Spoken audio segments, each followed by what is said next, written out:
Good evening, ladies and gentlemen. We are tonight's entertainment.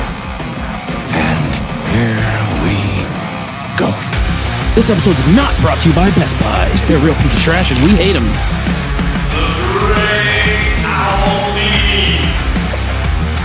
This episode is sponsored by the new movie, Mountain Man. It's a man versus a mountain. Check it out on the Levels of Geeks podcast. And now your hosts of Levels of Geeks Live, Alex Figueroa and Nate. All right, welcome everyone to a brand new episode of Levels of Geeks Live. Levels of Geeks Live. I'm your host. Geeks Live.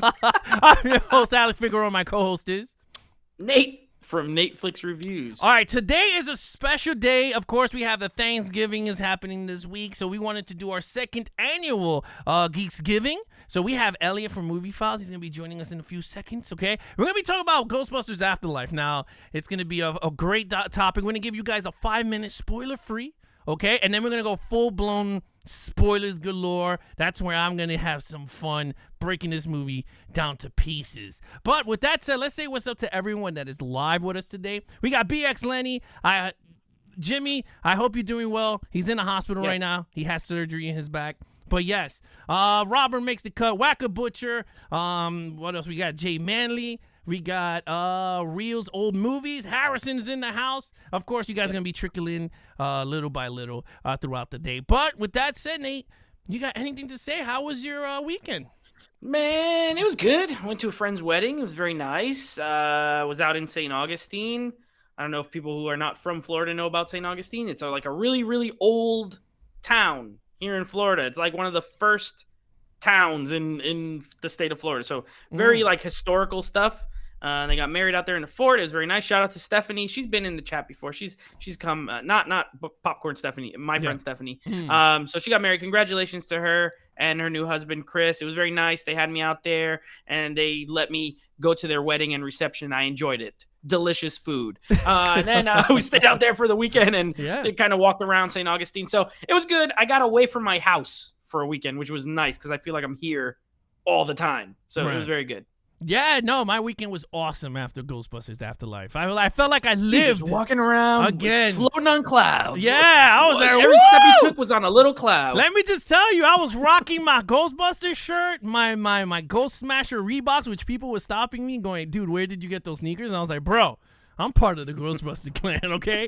So you gotta stop it. But awesome. It was awesome, but I can't wait to talk about that. But let's bring in our guest. We haven't had this guy in months. After our 4 months hiatus, we started to come back live. And look, I'm rocking a Spider-Man shirt. I don't know who the hell this is. I think this is Miles Morales. I think this is Miles Morales, right? But I'm going to bring him on anyway. I don't know. Our man EC over at youtube.com/Movie Files. He is here with us. Elliot! How's he doing? Good. Can you guys hear me okay? Yeah, you sound beautiful, like you always do. Awesome. What's going on, guys? How we doing? Oh, great. Doing good. How was your weekend? Did you Did you go anywhere? What did I do this weekend? There was a little gathering with some friends, like a Friendsgiving thing that we did, and just kind of hung out with some friends, man. Because last year, as we all know, we were all locked up in our houses. So this year we could do a little bit more fun stuff this year. So Awesome. Right on. No, that's great. I mean, but yeah, we haven't seen you in a long time. Yeah. I think last time I saw Alex was Justice League, right? We were talking Justice League. Yeah. Zack Snyder's. It seems so long ago. That was a long ass time ago. No, that was a long time ago. And then, of course, you started to do a lot of your Marvel shows with Amanda and a bunch of your friends. You guys got to check that out. He breaks them all down from the TV shows. He goes episode by episode. Even the cartoon animations, right? The what ifs you did. Mm-hmm. So, and then, of course, the movies. He breaks those down. So, if you're a big Marvel head, check out Movie Files channel because this guy breaks it all down. And then he does novellas. He does TV shows. Novellas? He's doing Spanish soap operas? We haven't went international yet. But, not yet. Yeah, that's up on his list. He's gonna start brushing up on some Spanish. Alex, Whacker the Butcher wants to know if if you need him to bring out the Spider-Man costume again. Remember that one time he if called you in want with the to. Spider-Man costume Hey, on. if you want to come out full Spider-Man, you good to go. I mean, look, it's a surprise, right? Like, my wife was like, wait a minute, you're rocking a Spider-Man shirt? And I was like, yeah, look at that. It's kind of new. I went all Spider-Man this week. I watched all the Spider-Mans. So I was like, you know what? Spider-Man. So a lot of Spider-Man. But anyway, let's have some fun. Let's get right into some Ghostbusters Afterlife. We're going to show the trailer for those of you that have not seen it or you want to check it again one more time to refresh your memory of what you saw. We're going to head over right now to the Levels of Geeks Theater. All right. We have a 3-person theater now. And we're just going to play Afterlife. So again, guys, sit back and enjoy and just feel the awesomeness come through the screen. Here we go. I remember Revelations. And I looked as he opened the 6th seal. There was a great earthquake. Judgment Day.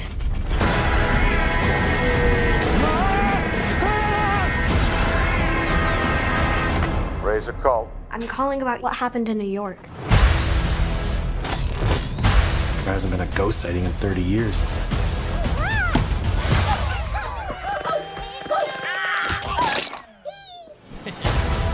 Oh my god.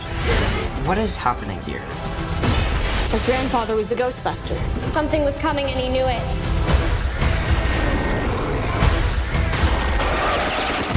I think we opened the gates of hell. Hey, have you missed us?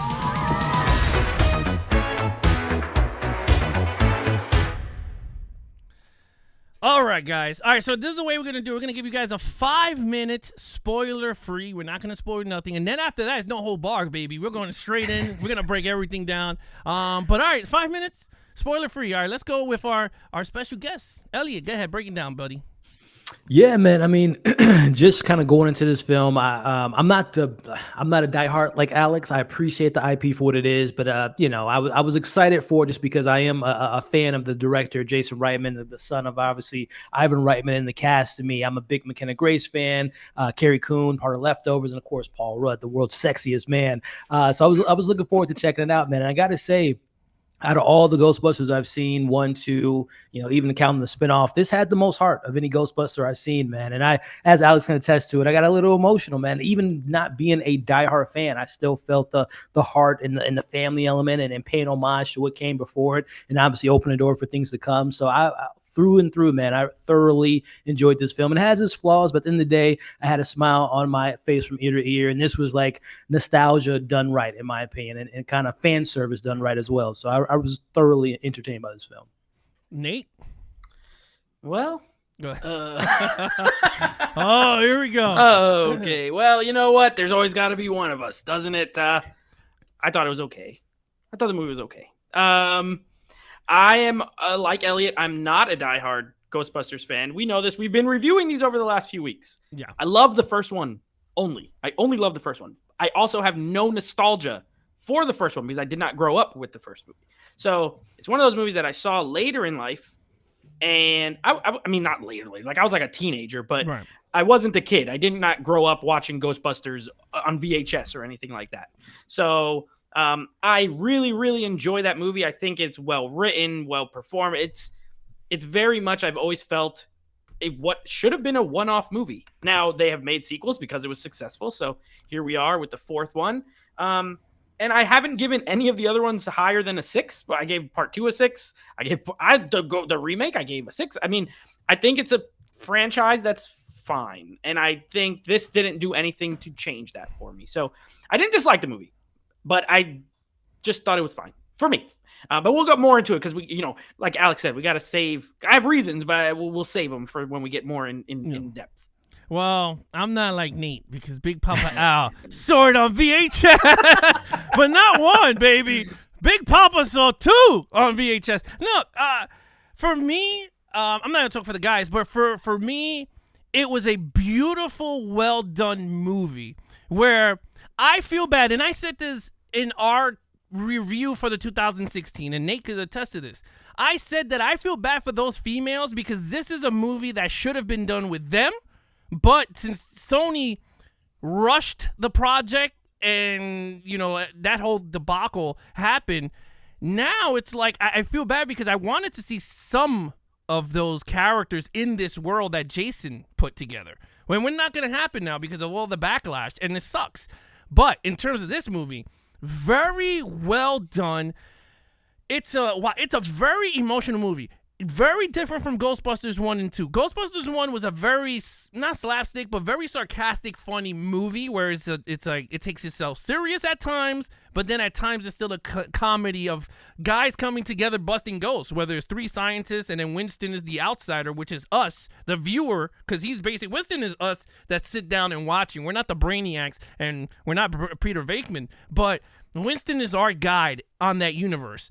Whereas in this one, it's so awesome because it's like, wait a minute, we're going to break that mold and we're going to allow you to have all the kids. You can feel for all of them and even the mom, which I was like, this is so awesome. And I can't wait to talk about it because it's the minute the movie started, I was in the edge of my seat because I couldn't believe what I saw. It was not a Ghostbusters movie.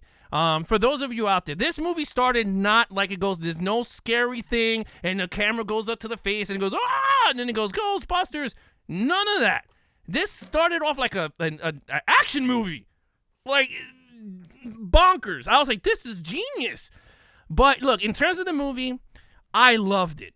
I'm going to see it again this Friday on IMAX. This is my second viewing. I had to do it. I was like, there was no way I was not going to re-see this in the theater one more time before they remove it, whenever they do. But it's warranted. I think the story is great. Do I have some nitpicks? We're going to talk about that on the spoiler, because there are some nitpicks that I have. But everything was well done. The nostalgia stuff, I think they used it at the right time and not as over the top as other movies. As...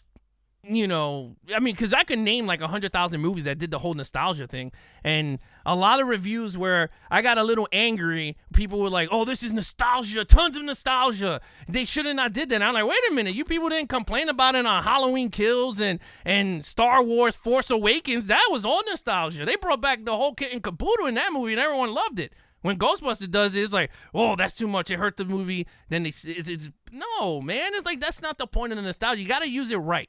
I think Jason did it right. So, I mean, look, with that said, you guys are in the chat.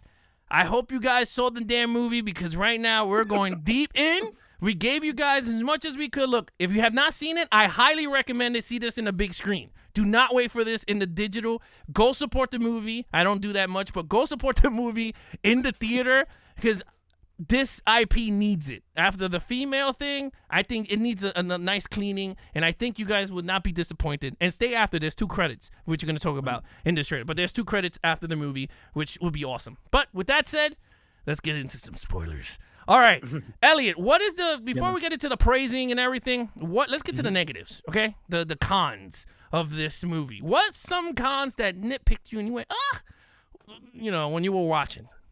Well, I felt like, so you mentioned Carrie Coon, who I'm a big fan of. I think she's such a great actress. And yeah, as the mother, she wasn't your stereotypical in her kid's business. She was kind of, blasé about just kind of, she was a hit mom. She was a cool mom, and all that stuff. But I feel like her and her son, Trevor, to me, were kind of the great actors, serviced the story good. But I feel like they were kind of almost felt a little unnecessary at points. It just didn't have that much to do, especially Carrie Coon. I thought she was pretty much like the Dana of this version of the story, especially with her connection with Paul Rudd being essentially the Lewis of the story. So I just thought that they were just a little bit underdeveloped and a little bit underwhelming at points of the film. And again, McKenna Grace stole the film. Her and that little kid and Paul Rudd, to me, were the 3 standouts. But I have to say, for me, Trevor and Carrie Coon's character were just kind of a little bit underwhelming for me, especially Trevor. And actually, the more I think about it, I'm actually happy, because I was thinking that Trevor, Finn Wolfhard, probably being the biggest, actor out of the crew because of Stranger Things or what have you. But I feel like he was almost the Winston of his sorts. He was just kind of a plot device and only kind of used for a little love story that I thought was kind of unnecessary as well. So those 2 characters come to mind as far as some negatives for me. Nate, give us your list. I got more than that. So, you know what, though? I 100% agree. The one thing for me that the reason why the Ghostbusters, the first Ghostbusters, works so well, it is ensemble by nature, right? Like, that is an ensemble cast. Everyone is important in that movie. Even minor characters are important, right? Like, Janine. Even though she's a smaller role and she's a receptionist, people remember that character. Yeah. People remember, Lewis, Rick Moranis' character.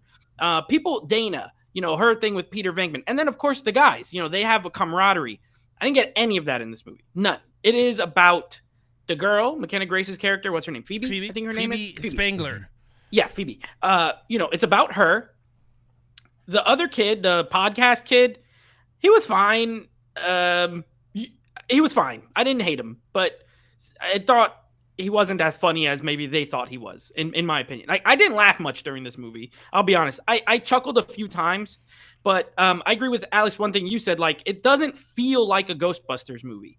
My thing is, why make a Ghostbusters movie that's not a Ghostbusters movie? I've never been a fan of the whole, let's take a property, let's take the name, and then make a totally different random movie. It's just not something I'm super into. So I was a little disappointed at the fact that I just didn't laugh much. It's not a very, very funny movie. And you have someone like Paul Rudd who's hilarious.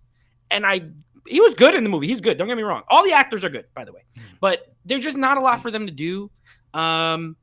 You know what this felt like? And maybe you guys, and it's not negative, but maybe you guys kind of agree. Alex, you might agree too.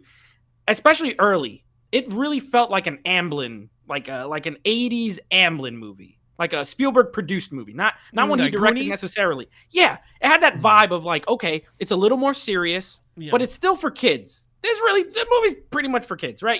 When your main star is like a 12-year-old girl, it's not necessarily just for grown-ups. Right. And I had that vibe, even with the music, a lot of the music cues, which I love Amblin movies. So like the tone is fine, but I don't know. I was just disappointed in the lack of humor. The original Ghostbusters is hilarious. It's so well written. It's so funny. Even when it's not funny, which is not a lot, it's mostly comedy. It's written by comedic actors, Dan Aykroyd. They come from comedy. And they're all comedy actors that star in it, except Sigourney Weaver, really. And this is not that. So that was a little... I did find myself at times, I thought the pacing was a little off. I wasn't crazy about it. And one thing I disagree with you, Alex, is... I don't disagree all the way, but the nostalgia stuff, I won't say that it was too much nostalgia bait.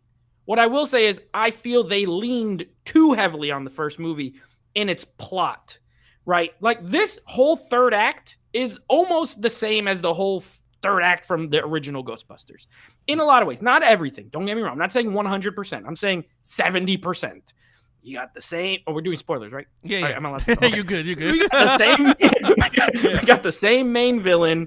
You got some of the same lines of dialogue, and while that's not necessarily, it is nostalgia baity a little bit. It's gonna work better for people who really love the original. It's not gonna work as well for people who don't. And for me, who's sort of in the middle, it's like, well, I saw this already. Like I already saw the Ghostbusters fight Gozer and the two dog demons. And I saw this and I liked it the first time. And for me, I think there are a lot of moments like the Stay Puft Marshmallow. Like they serve no purpose in this other than to be a cute little nod to the old franchise. And those are the things I think where I understand some of the complaints. I don't think they ruin the movie like some people are saying. That's where I do agree with you, Alex. Like I saw some reviews and like, oh, it's too much. I don't think it ruins it. But I also think it's a lot of unnecessary little throwaway. A lot of it was throwaway. And then the third act is just too similar. So I know I had a lot of gripes. Again, I didn't hate the movie. I just wish they went different in a few of the choices that they made. Look, I agree with you. My only thing is like, again, if you put Star Wars Force Awakens, that's 100% the other movies. It's the same exact plot of A New Hope. No, I agree with that. I'm not arguing it, but I didn't love that movie either. My only gripe, to be really honest with you, and I totally agree with EC, is the mom, Trevor, should have never been Egon's kid.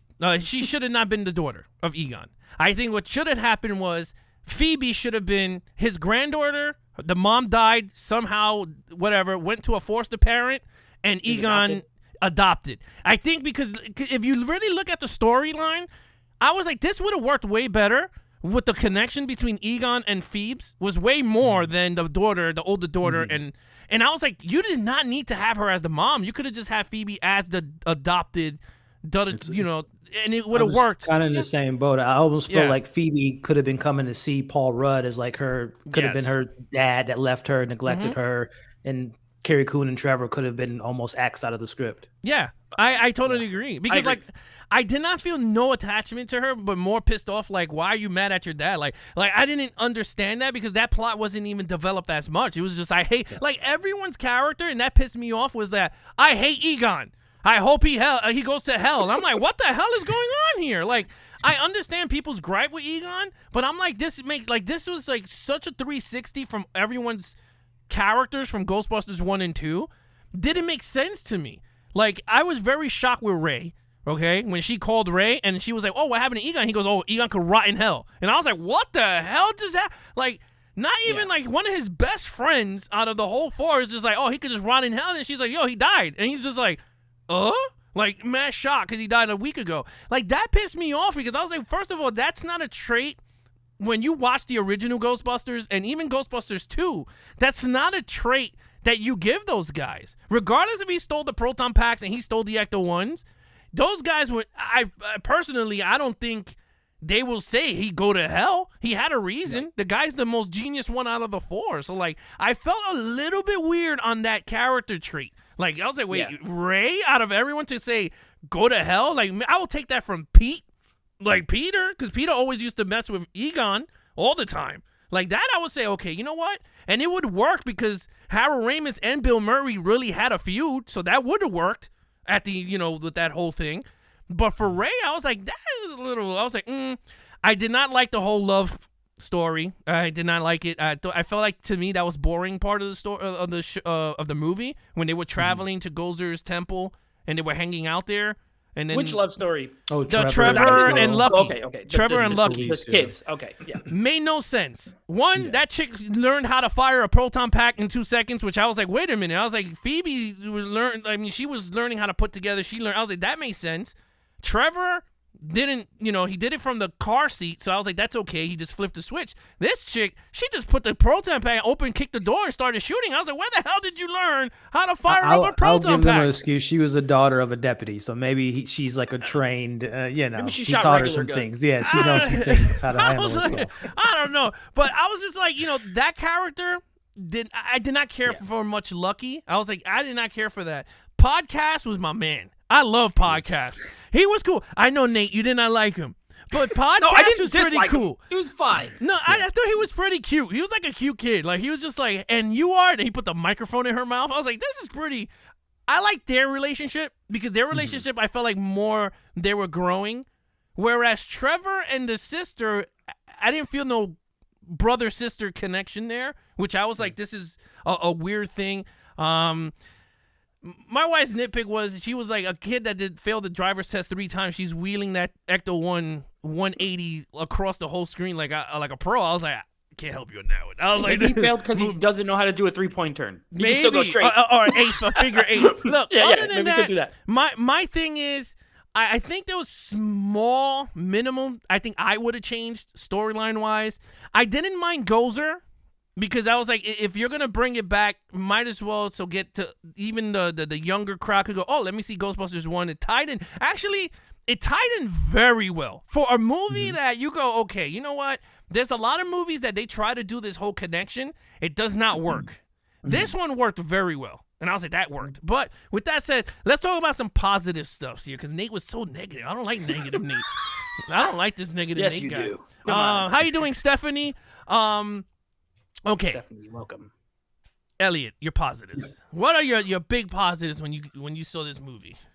Well, I know. So going back to the whole nostalgia and kind of, relying too heavily in that ballpark. I mean, first off the bat, leaving New York. I didn't know how like the diehard fans would feel about that because it's obviously it's a character within itself in the first 2 Ghostbusters, like how important New York is to that story. So that for me right off the bat was kind of like a Ryan Johnson move of a sort of, we're talking about Star Wars, of just taking the whole kind of, that vibe of New York and taking it to this countryside, which something was different, something that he wanted to kind of add to the story there. But I think positively speaking, as far as story goes, and when I talked about the emotional beat, just like the idea of like finding love for people that have passed away and learning about their legacy and kind of embracing that legacy, which we see Phoebe do within the story. Someone that was kind of, disattached. She didn't have many emotions, but being able to kind of have that kind of almost like a coming of age story, kind of finding herself within her grandfather's, legacy and him passing away and kind of discovering who she is as a person. So even like those little, detailed character developments was something I really appreciated about the script. And again, just having a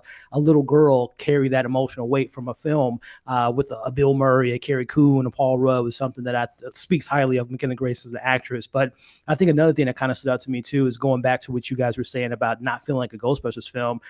I kind of like this kind of how we went into the story and kind of built this this narrative of again, I don't know why she hated her dad so much outside of leaving her. And by the way, this is kind of a side tangent. Do we know who the mother was? Did they mention the mom? No, I thought it was Janine. But then when Janine that post-credit scene was very confusing. It with the cold coin and thing. I'm yes. What? Yes. So I guess that's something for the future. I guess we'll know who the mom is if they ever explore that. But either putting that aside, I just found it so weird that we didn't know who the mother was. But going back to the positive, again, I thought that just that emotional resonance of just, again, family legacy and discovering yourself through someone that's passed on, and also to just the paying homage to Egon's character and the actor that passed away 7 years ago was something that I thought was well put together and implemented itself into the script really well as far as paying him homage to that actor. Yeah, Nate, you have anything? Yes. yes. I mean, again, I'm gonna give the score. I mean, I'm gonna give the movie a positive score. Maybe not as high as you, but it'll be positive. Okay. So What you got? I number one, I loved McKenna Grace in this movie. She's great. And I've seen her in a lot of other stuff, and she's good in all of those things too. But she is like one of those kid actors who you could tell when she gets older is going to be like really phenomenal. But I liked her character. I liked Phoebe a lot. She reminded me of myself when I was younger in that I was always kind of like this, but I was very in school when I was younger. I was very smart. So I don't like to walk around saying I'm smart, but I was like, I took like a lot of gifted classes and advanced and this, that, and the other. And I didn't always get along with a lot of people. Even now, I don't always get along with a lot of people. But so she reminded me of myself in that way. The only difference is like I wasn't as awkward. I wouldn't say I was very awkward. She was like, but I love that awkwardness. The jokes where she would just say these jokes. They were so stupid, but a few of them were pretty funny. And I like that. I like the character trait, right? It worked for me. I love Paul Rudd. I love that he just shows them all these inappropriate movies for he doesn't teach them. He just puts on Cujo. Yeah. He puts on Jaws. And I like Child's Play, wasn't it, Chucky? Oh, Child's Play. Yeah, Child's Play, not Jaws. My bad. Child's Play. Yeah, like it was. I liked him. I wish he was funnier, but I did like his character in the movie still. I do think the homage to Harold Ramis was done very well. I have a lot of questions about the whole, how that scenario works, but I liked it. I think that's how you do it. When an actor's passed away without it being, because it could be borderline, right? When you're going to CGI someone who doesn't exist anymore into your movie, that could go one of two ways. One way is how this went, where it's very successful and tasteful and well done. And the other way is where it seems like you're trying to cash in on a dead person. And I never got that vibe. Yeah. And I credit to Jason Reitman for doing it correctly.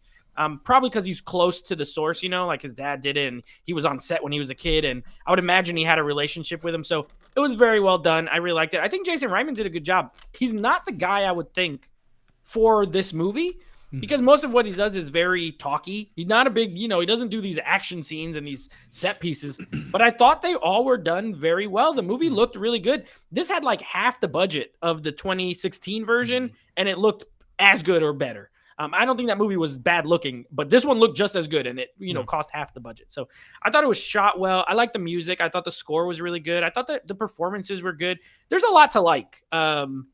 But I had a good time, but the standouts for me, definitely McKenna Grace, fantastic.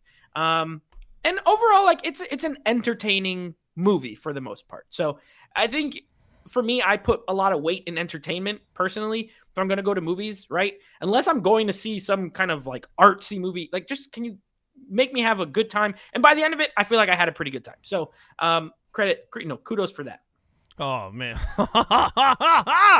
Let me get into The diehard fan. Oh baby, let me just tell you, I absolutely agree with all of you. And remember, Nate, I tell you all the time, and I tell everybody on the Levels of Geeks, and even on the Action Movie Guy podcast, when you have a director that knows the source material, the movie would be 100 times better, regardless of whatever people say. This guy that does drama and did Juno and did all this stuff, no background of Ghostbusters stuff, no, okay. This is what happens when you put someone that knows the material behind the franchise, behind the IP that they know. This kid was 6 years old when he was in the 1984 movie behind the scenes with his dad. He was in a scene of a movie, but they cut it out, okay? It's just pure genius. And he was in Ghostbusters too. He's the one that told Ray, you know, my dad thought that, you know, that you're full of crap, like in the party. Oh, yeah. That was Jason Reitman. Birthday, So, yeah. like, that to me is genius. So when I saw his name attached to this, I said this movie is going to be good because I know he knew the source material. We didn't get so much CGI. We got practical, which I loved the practical effects in this movie. And I was like, this is how you do it. Now, let's get to my positives here. The score. I said this 100,000 times. 2016 was missing the Ghostbusters score. My man Jason listened to Big Papa Al, and he threw it into this movie. He said, we're going to give it to you, Alex, and he did it right. It was a mixture of new modern music with the 1984 Ghostbusters, and I said, bravo, my friend, because it put you into the movie. You knew what you were watching. You knew this was a Ghostbusters movie. 2016, you really did not know unless they played the Ghostbusters theme song what you were getting into. But this one, you knew. You were like, whoa. You got the creepy music. You got the Ghostbusters music. You had everything. I loved it. I said the score, mwah, perfect mixture. Now, the beginning of this movie, when I was talking about it in the spoiler-free, had me on the edge of my seat. They literally, and for those of you out there, they literally casted a body double for Egon and saw his death on screen, and I said, that is brilliant. We all knew he died we all knew he died in real life. But how would that turn into a story? And it was so brilliant. We never got to see his face. You saw his chain, like, from his glasses down, so you already knew it was Egon. And I was like, this is so freaking brilliant. When the movie started, yo, dude, I was so pumped. Like, I had a dude next to me. I called him Human Slimer because he had like 8 hot dogs. And I was like, why are you eating so much hot dogs? But it was okay. I was like, this is awesome, right? I was so pumped. The theater was nuts. They were quiet, but then when they figured out, because I was the only one, and my wife was like, what's wrong with you? I was like, that's Egon. And she was like, no. I was like, yes, it is. I was like, it's Egon. When you saw the proton pack coming out the mountain, I was like, this is it. I was like, I am in for a treat. And that action scene when he got in the truck, it was ramming through stuff, and he got into the farm. I was like, this is such a genius way to start the movie with the death of Egon on screen. He did not die of a heart attack. A terror dog killed him on Dana Barrett's seat from the first movie. If anyone knew this, that's the Easter egg.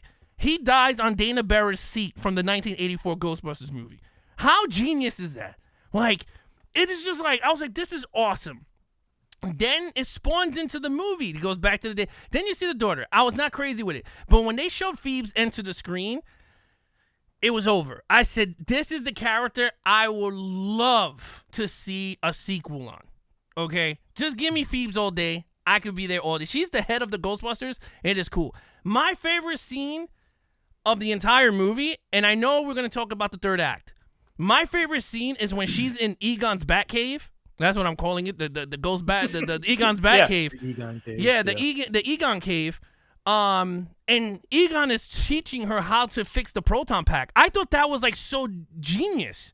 Like, I was like so moved. Like, I started to even tear during that part. I was like, this is crazy. Like, she's having communications with with her grandfather, how to build this thing. And then my favorite line, she goes, you knew how to do this? And then he moved the light to the certificate. She goes, oh, okay, he is a genius. Like, that is like so awesome. But like, it just so much elements into this movie. Yeah, the nostalgia. Yeah, I could point out all the Easter eggs. That's not the point. You know, you got the Nestle Crunch that Peter Venkman gave him in Columbia University in the beginning of the movie before they started Ghostbusters. You know, you got the Twinkie and the Ecto-1. You got, Lewis's Tully's helmet from Ghostbusters 1 when Podcast put it on. Like, you had so much. Yeah, you had all those Easter eggs. Those are there for the diehards that wanted this stuff, right? It wasn't in your face like in other movies. It was just like a throw-in. And and I don't know. I just think everything was just so well balanced in terms of nostalgia and new modern 2021 that it worked so well. Now, in terms of you, Nate, I know you're going to ask about why did he turn into a ghost at the end. Ghostbusters, the real Ghostbusters cartoon, they all died and they all became ghosts. And they were all floating vapors. They were green. Cartoon? Yes, they were all green. Cartoon. And then they came back. Yeah, I'm just telling you. No, They my all main came question back. is, yeah, why does he look like a man and every other ghost looks like a weirdo ball of okay, that thing that spits bullets. What the heck is he a ghost of? I don't know, what is he a ghost of? What is Slimer a ghost of? Why do some of them, most of them in all the movies look like monsters, and he just straight up looks like Egon? Yeah. I didn't get it. I was like, well, in the real Ghostbusters, when they all died, they all had the jumpsuits in green.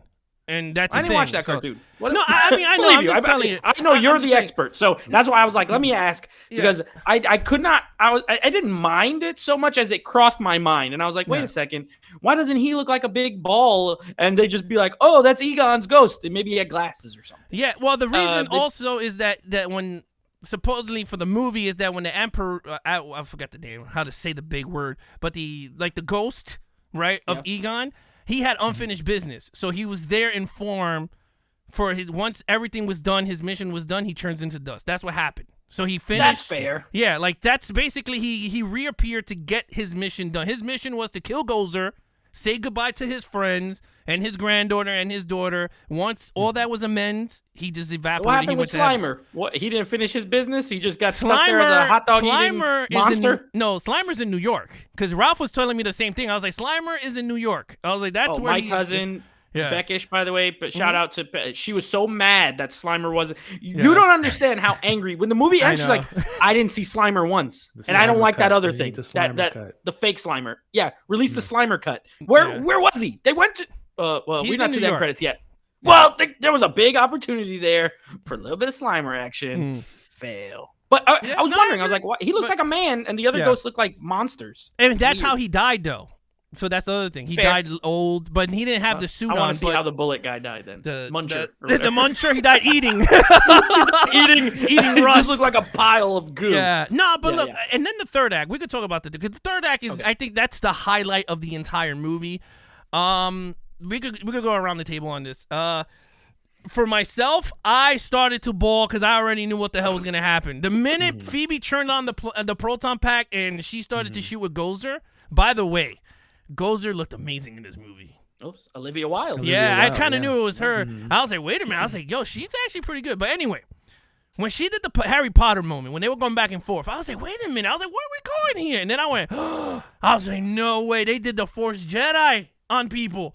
Like, that was supposed to be what I thought the last Skywalker should have done, right? With all the Jedis helping Rey against Palpatine, but we didn't get that. We got that corny line delivery that we got. But this was perfectly I was bawling, dude. I had a tissue in my hand, and I was crying up a storm because I was like, this is awesome. I loved it when he was next to his friends, and they were all shocked. I was like, that's crazy. I love they didn't make him talk. And that's the thing that I was like, that gave me the plus.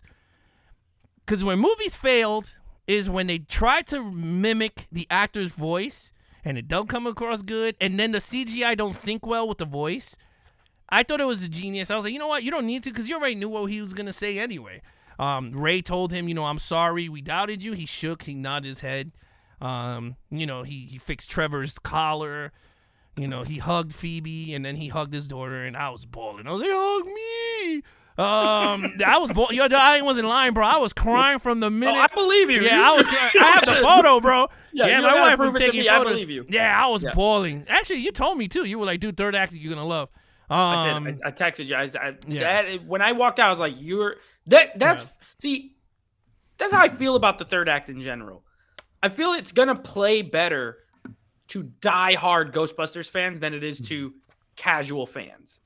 And it's just the nature of the beast with this film. Like, what you absolutely loved, I only moderately liked because I don't have that same attachment that you do, you know? And Egon, as far as I know, and you correct me if I'm wrong, that's her favorite character in the whole franchise, right? Mine, yeah. Yeah. So for you, like, especially for you, it's going to play very strongly because that's your guy, that, you know, your shirt, you went, you had the Spangler shirt, like, and I can relate with other film series, maybe not this one, but like, if there's something that I do love, if they made a Ninja Turtles movie where freaking, like, listen, if they made a Ninja Turtles movie where Raphael dies, I don't know if I'll cry. I probably won't cry because I'm just I'm a cold-hearted bastard, but I'll be sad.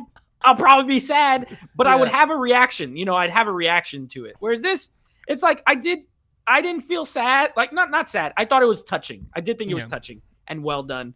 But I didn't have that strong reaction. So I think the third act, it works, but it also worked in 1984. So, you know, if it ain't broke, don't fix it, I guess. Even the dialogue, like Gozer with the, "Are you a god?" I kid you not. I was like, they're going to tell Ray something about not saying no this time. And sure enough, I wish he said, it's obvious. I wish he said no, and then they shoots him again. Like, I would have laughed. Yeah, they get mad at him. It could have went either way, but I knew. I was like, they're gonna look at him, and it's fine. It's a little on the nose. Stuff like that is where I'm like, okay, well, I didn't hate it. It is entertaining. The third act is entertaining, but like I said, it was entertaining last time, and it's still entertaining. So, you know, it's one of those if it ain't broke, don't fix it scenarios, I guess. But Elliot, what do you think of the third act? I think like Alex said, the third act was definitely the highlight of the film from an emotional standpoint, obviously an action standpoint.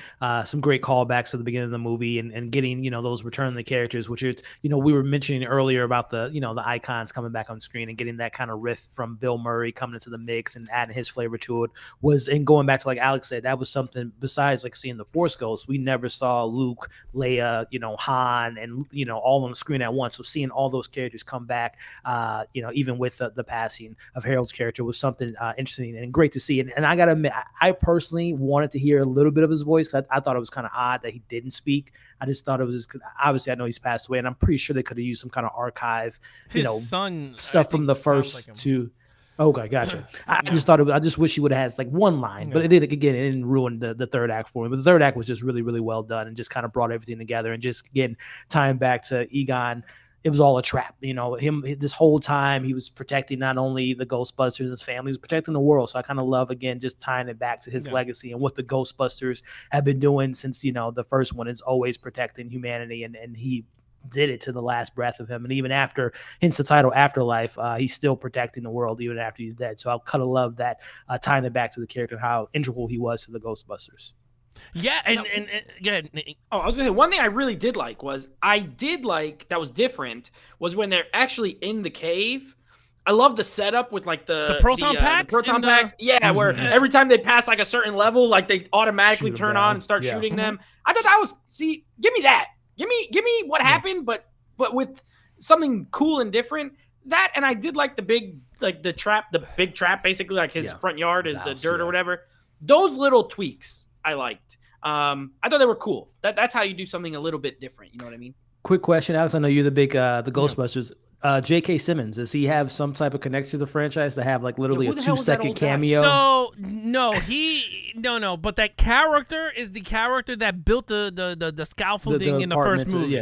Yeah. So like he plays the guy who did all that for Gozer because he was in love with Gozer. I'm just curious, like J.K. Simmons is a very big actor. I don't know why J.K. Simmons had 2 seconds in the movie. I think that's just Jason Reitman's boy. Yeah. You know, he was in Juno. He was like, hey, you got to roll for me. I don't care what I got to do. Ghostbusters, yeah.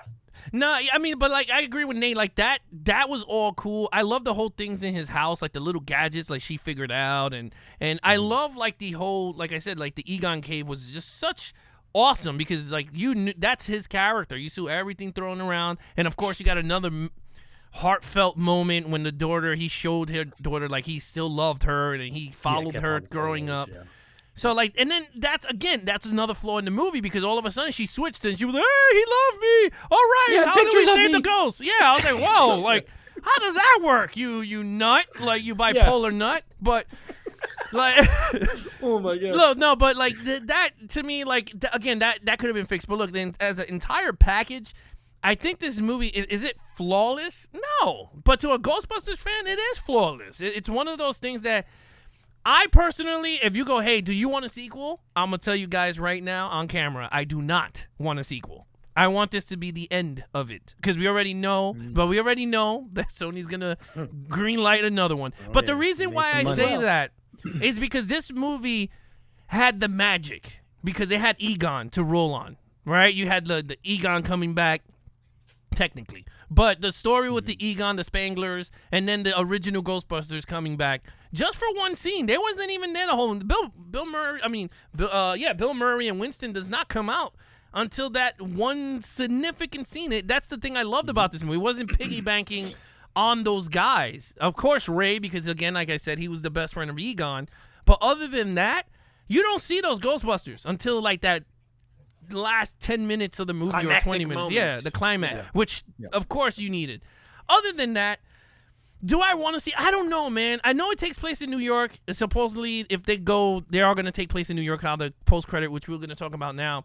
But I honestly would love to just end it right here. I think this is a perfect third movie to end the entire franchise. We're good. We don't need to see another one. Personally, for myself, it'll be Ghostbusters 1, 2, and then Afterlife.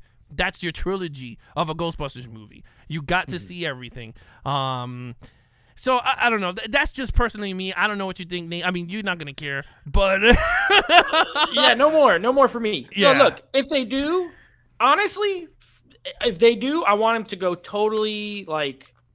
I would like the kids to become the Ghostbusters. No, that's what let they're gonna, her. Yeah, that's No, happen. but I mean, just them. Well, they live in Oklahoma or wherever they live. Unless they're gonna all like the podcast kid, the brother, the girlfriend. Let them be the Ghostbusters, and she's kind of like the Egon, but maybe a little more like a leader because she was a strong character. And let it be funnier. But I don't want another one. This is a franchise. I know you love it. Don't hate me. I but hate you. it's a. Okay, it's fine. I hate you too. This is a franchise that is. It's just a franchise that doesn't need to exist to me, and I don't mean that in a disrespectful way. I think it's a one great movie franchise with some sequels that people. It's a very popular IP and it's very known. But if you talk to most people, most of the stuff they're going to reference or talk about is always from the first movie. You know what I mean? It is what it is. Maybe the cartoon. I know that was popular in the late 80s, maybe early 90s. I don't know. I didn't watch it. Remember the blue ghost that came out of the restaurant with the one eye in the middle? That's from the real Ghostbusters, the cartoon. Okay. Yeah. That was the one that they first trapped, I believe, in the cartoon. So yeah, I'm sure that cartoon was probably popular. I remember seeing toys and stuff for it. So, but it's just a franchise that is almost like an accidental franchise. Like the first Ghostbusters had a beginning, a middle, and an end. And when it ended, it could have just ended. It did not need to continue. Yeah. And it just was too successful for its own good. And so we got more. So no, I also don't want a sequel, but I do agree with you. I think this perfectly wraps up a trilogy. You can't go anywhere else that's going to be as touching of a moment or as good. You know what I relate this to? I know not everyone loves the franchise, but like the Fast and Furious movies, I'm a fan. I'm a fan of the franchise as a whole.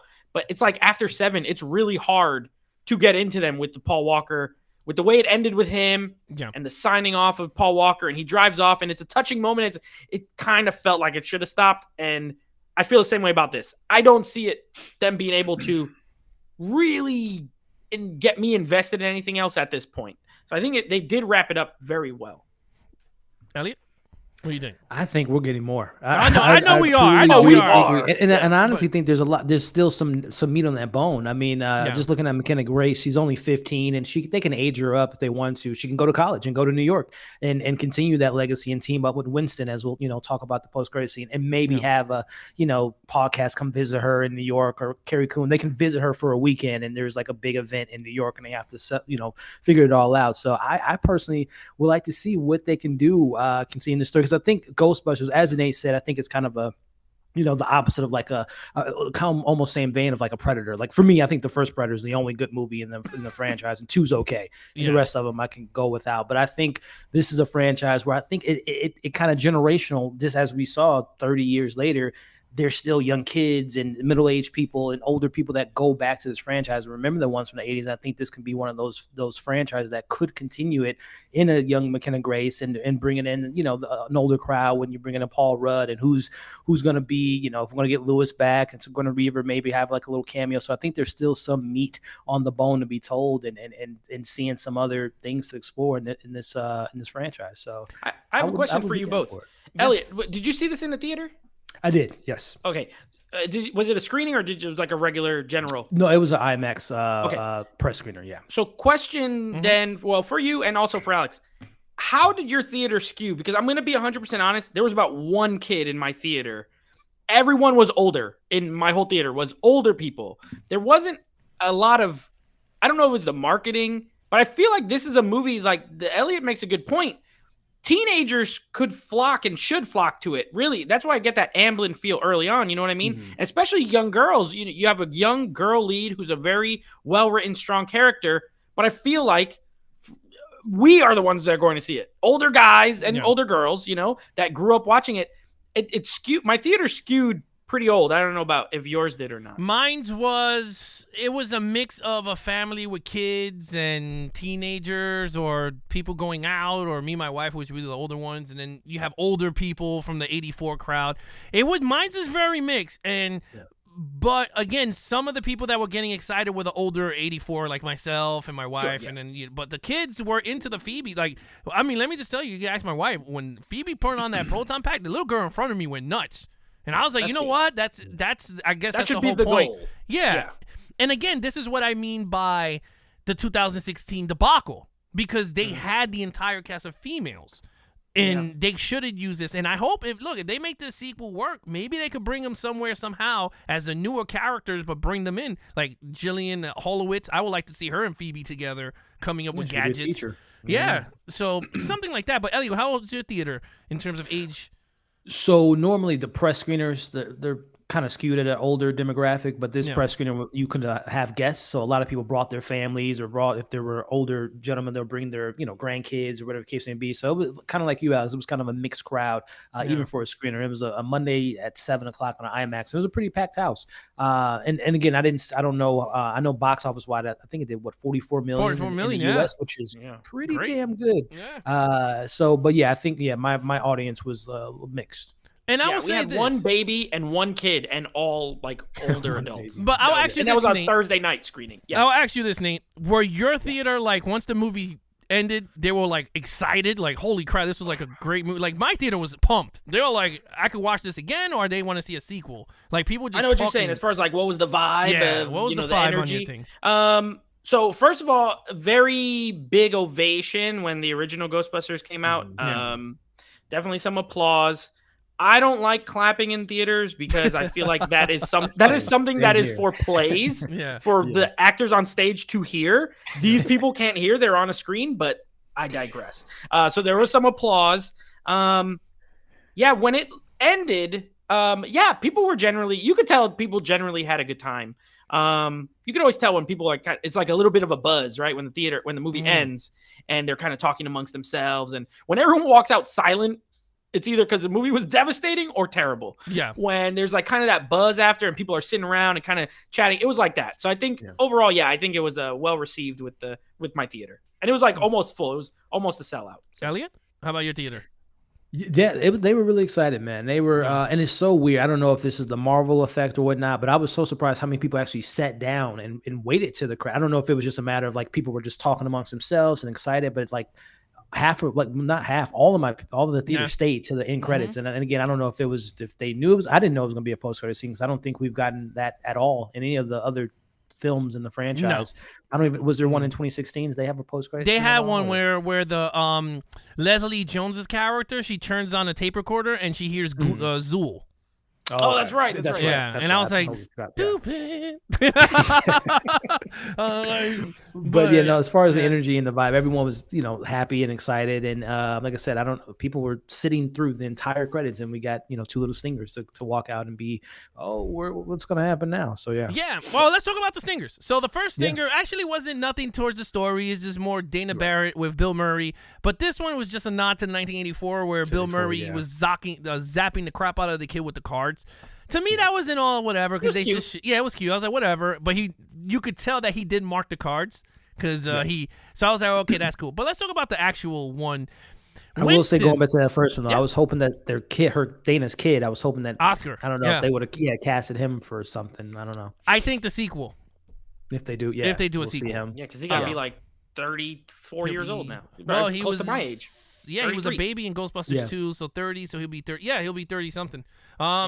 So let's get to the Winston. So out of all of the Ghostbusters, it was revealed that Winston became a wealthy businessman, which is funny, right? Like, I mean, the guy who just came in late at the end. He just needed a job in the first one. That's all he needed. But the thing that drew him back was that he will always love to be a Ghostbusters. But the way it started though was weird. So that was a I believe it was an extra scene in the first movie. That was a deleted scene. It was with the coin.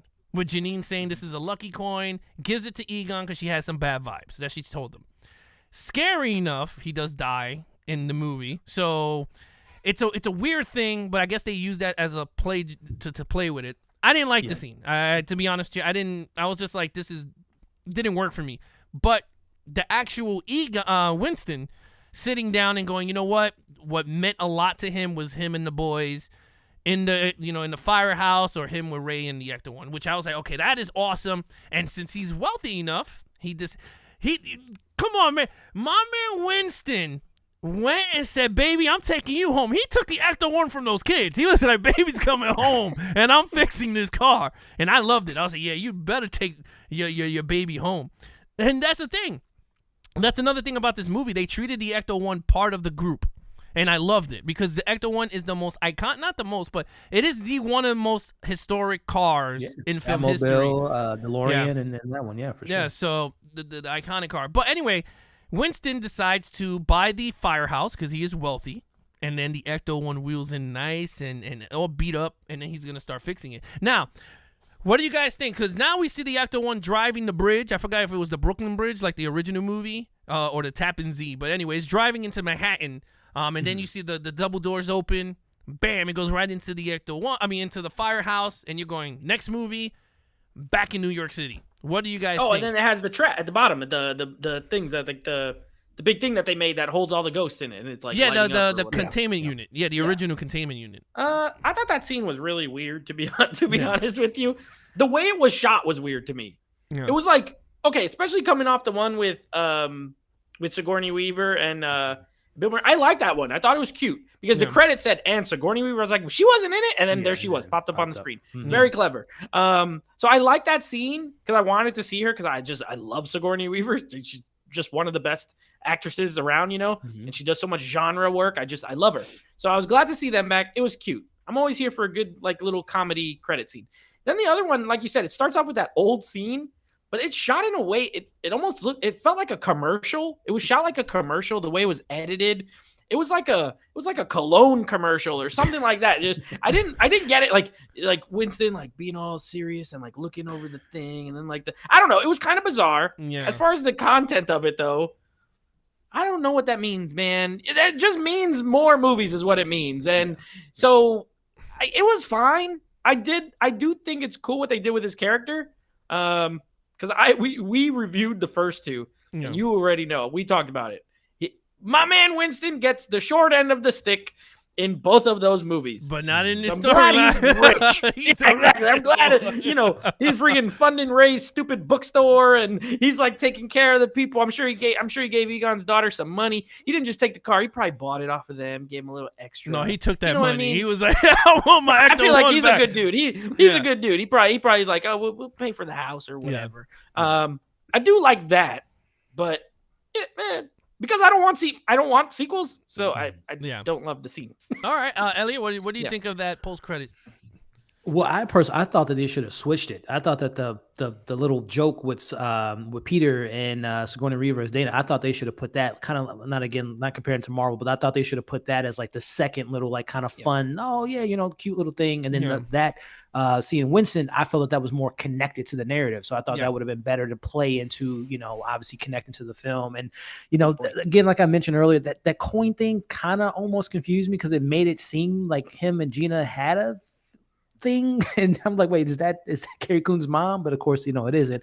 But either here or there, going into the actual scene and seeing Winston being, essentially a Batman character, and by having all this money and opening up this new facility, and I thought that I was praying to God that, because I know Sony has a great relationship with Kevin Hart with Jumanji and all that, I thought that his son was going to walk out of the car and it was going to be like Kevin Hart. Oh no, I would have. Oh my God, I would have been like opening up the door, saying some Kevin Hart nonsense. But I'm glad they didn't do that. But no, it, like Nate said, I think that that perfectly sums up, them opening up the door for the second one with the firehouse light, because they haven't had ghosts in over 30 years. So now, why are the ghosts coming back now? What other, hopefully the sequel isn't, a painting's coming to life and they got to take out a painting again. But Jesus, God. The slime.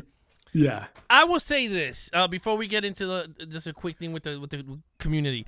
I will say this, as a big Ghostbusters fan, if I was a writer for part 2, I will go deep into the lore.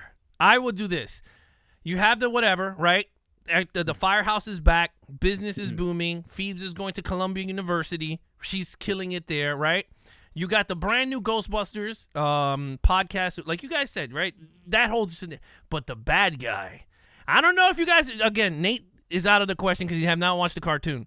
There is a cartoon character, and I guarantee you, if you put a poll up, 100% everyone will pick this character. His name is the Boogeyman. He comes out the closets and he takes kids into another dimension. A lot of people always wanted Ghostbusters going into other dimensions, and I think this is a perfect time to do this. I don't want them to bring back Egon as a ghost in the dimension world. Please don't do that. You guys let him evaporate. He went into heaven. He did what he had to do. This one, that is the most emotional cartoon because that's the one where Egon almost sacrificed himself with the Ecto-1, and he drove the car because remember it has all that containment stuff on top, like the nuclear or whatever, and they set off the car, and that's how they shut off the dimension. Anyway, it's a badass cartoon, but the Boogeyman is he's a guy with a big pumpkin. If you guys ever look him up, he has a big pumpkin, and he has these capes. He has these long capes, like Scream, like the guy from Scream. Oh, yeah. The Boogeyman, he always comes out in the closet, and he was Winston's fear because that was the thing. He was Winston's fear, and that you could use that. Yeah, you see? Yeah, I'm telling you, dude. If you could write it, especially Jason Reitman, because he has that dramatic effect, you could have it where Winston is with his granddaughters, and the Boogeyman comes out, and he could remember it back in the old days when he was with the old Ghostbusters, and they never captured him before he escaped.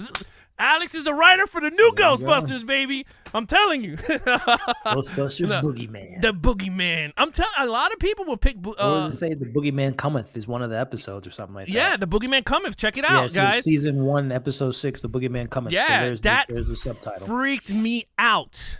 That freaked me out as a kid. That was my favorite villain in the Ghostbusters movie. I'm telling you guys, if you I would like do to that, see the origin of Slimer. That will get me into seats. I want to see John the origin. Belushi.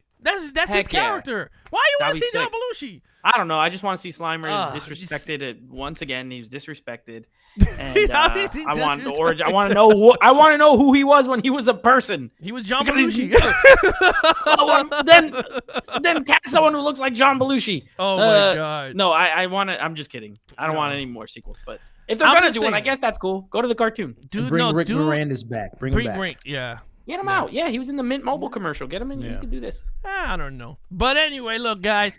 There you have it. That's the Afterlife Ghostbusters breakdown. We're gonna give it scores? Yeah, we could give it scores. Ellie, what do you give it? I gave it a 4, man. Again, not being as attached to the IP as I wasn't. I did watch 1 and 2 the night before, but not being like a diehard. I really resonated with the story and connected with the characters, and just thought. Jason, like Nate said, being a Juno and all those kind of more satirical kind of dark comedies and kind of bringing so much light and joy in this really surprised me. He's a great director, but I was just very surprised how much he was able to bring so much joy and just so much emotional resonance to the story. So I gave it a 4 out of 5, man. Ooh, I'm at a nice, solid 7 out of 10. 7 out of 10. That's also higher than I gave Ghostbusters 2 or Ghostbusters 2016. I don't like Ghostbusters 2, in my opinion, this is the second best Ghostbusters movie after the first one. So it's a 7 out of 10 for me. All right. Well, look, for myself, out of a 5, I gave this a 4.5 out of a 5. I really enjoyed this movie. I'm going to see it again this Friday in the IMAX, and then, of course, I'm going to warp the crap out of it in a lot of tissues when it comes out on disc. I can't wait till you get your neon blue vinyl or something like that. Oh, I can't wait to get. Well, supposedly they're not coming out with one, but I bet they will. Just wait. But yeah, look. With that said, all right, guys, I want to do something cool before we wrap all this up because it's Thanksgiving weekend and we always give stuff away, right? So I was like, you know what? Let's have some fun. And I just want to give some stuff away for Thanksgiving. For all of you guys that are watching here, and again, Jay Manley gives it a 4.5 out of a 5. Robert Mexican says, look, give me my coin, Janine. Oh, yeah. They got to make an official one so Robert can buy it. You know him and his coins. Yeah, you know it. Yeah, Jay Manley says, look, Target is a new market. Is that what you're saying, Nate? Oh, he was talking about when I was talking about that they should go in the direction of skew younger at this point, honestly. No, I mean, they need to go teenager to the crowd. Like, just go mid-teenage on up. Because I agree with Elliot. That's where the money's at. Because she's 12 years old in this movie. Because Trevor's 15. So that's a weird age gap. So they're gonna have to bump her up a bit in her 22s. Well, she's 15 in real life, but this was also on the shelf for a little bit. So when they filmed she's super smart, so she can graduate middle school, high school early, and be a 16-year-old college student. Yeah. If they made a new one soon, she's already significantly older. No, I agree. All right, look, with that said, we're going to give away some movies. Let's have some fun. Yeah. All right, so here we go. So look, the digital codes here, we got Scream, Peppermint, Scott Pilgrim. We got an ultimate prize pack. So if it lands there, oh, baby. We got Nobody, American Psycho, Fat Man, and then we got The Greatest Showman, and then a prize pack. Totally different from the ultimate prize pack. All right, so with that said, I'm just going to roll it and see what happens. What is it going to land on? Doop-a-doop-a-loop-a-doop-a-doo-doo-doo. We got The Greatest Showman. Nah, let's hit that again. I don't like The Greatest Showman. Come on. Who are we giving this to? You pick one. Yeah, pick somebody. Peppermint? Peppermint? Pick someone from the chat? Yeah, pick someone from the chat. Let's see. Who we got in here? Ooh, Scott Pilgrim. All right, who's going to get one of my favorite movies. Let's see. Who looks like they don't have Scott Pilgrim? Let's give Scott Pilgrim to... Who you got it? I think Jay already has it, maybe. Look, Jimmy wanted that Greatest Showman. He said, why you respin it? All right, so you know what? Give Jimmy The Greatest Showman. All right, so Jimmy gets The Greatest Showman. Okay, now Stephanie also loves The Greatest Showman. Sorry, there's only one. Jimmy said it first. He gets The Greatest Showman. He gets The Greatest Showman. Scott Pilgrim. I don't know if anyone else loves Scott Pilgrim like that. Jay, I don't know if Jay has. Jay doesn't have it. Let's give it to Jay. All right, so Jay, you got yourself Scott Pilgrim. All right, here we go. Let's see what else we got. This next one's for let's see, Harrison. Fat Man. We got Fat Man. Fat Man. That's too Christmassy. All right, here we go. Greatest Showman again. Oh Lord, we only have one. Scott Pilgrim. Thing is rigged. It just picks the same three over and over. I know. Come on, baby. Oh, what I say? Oh my God. The Greatest Showman. American Psycho. American Psycho. All right. Let's give that one to. I don't want to give that to Stephanie. I know she doesn't like things like bloody. Scary. It's not very scary, That's but not scary at all. Let's give Stephanie. Let's give it to Stephanie. Stephanie, congrats! You win American Psycho. All right, so Stephanie gets American Psycho. All right, here we go. Whether you like it or not, happy Thanksgiving.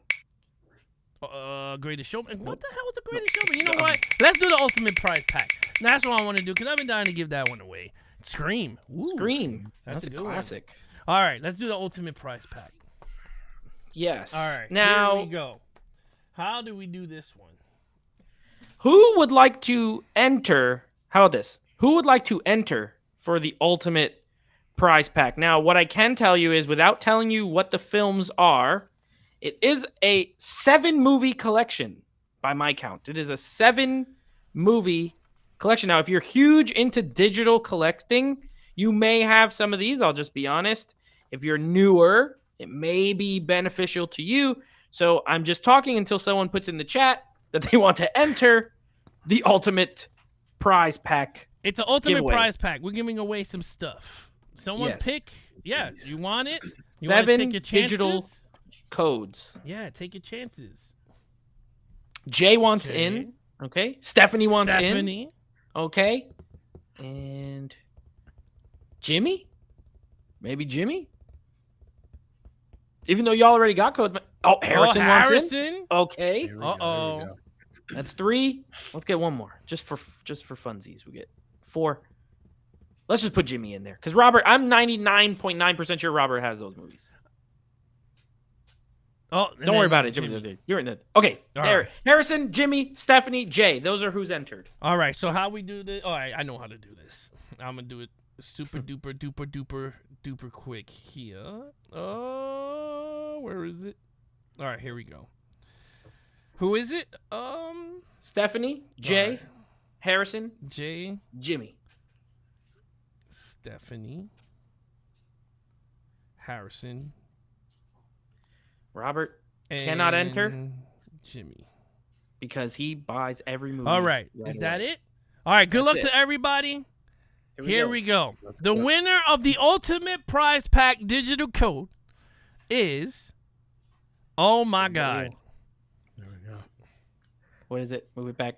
Jay. Man, Jay's got some kind of luck. Whoa. All right, the Let Jay. me tell you. You are the lucky winner of the digital codes Venom. You got Spider-Man Far From Home. You got Amazing Spider-Man 1 and 2 and the entire Spider-Man trilogy, Tobey Maguire. So congratulations. Wow. You got 7 movies, Jay. You got can them catch all. up before the new one Catch up. comes out Yes. next Yep. month. All you need to get is Homecoming. Other than You're that, on your own. you are good Go to to Disney Plus. Yep. So all you do is go to Levels of Geeks Instagram, and then I'll forward everybody their digital codes. And again, congratulations to everybody on their digital codes win. But all right, so since it's Thanksgiving, we could do this quick. We could give thanks to whoever you guys want to give thanks to.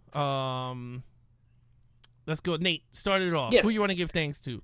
Well, it's Thanksgiving time, and every year I like to be thankful for some stuff. So, what am I thankful for this year? Number one, health, being alive. I did, as with everything going on with pandemic and COVID, and I had COVID, and who knows, it could have went a totally different way. But I'm thankful that I was able to survive where some people were not able to. So overall, I'm thankful for my health. Of course, my family. My family's really important. I love all my family, my sisters, my brother, my parents, all my cousins, my friends who I consider family. Always thankful for them. I'm thankful for food. I love to eat food. I'm thankful that even though there's inflation and it's more expensive, I can still buy good food and enjoy it and eat it with people I enjoy eating it with. And of course, I'm thankful for movie theaters being open still. I was touch and go there. It was touch and go last year. I was like, oh no, I'm never going to be able to go to my second church, essentially. But I'm glad I've been able to go. And of course, I'm thankful for the viewers, the people who watch, the patrons. You guys always are there. When we record the podcast and I see them down there in the corner, either laughing or reacting to something we say, you don't understand. That helps with when you're talking and you could see someone physically reacting to what you're saying. It always makes it a lot more fun and a lot easier.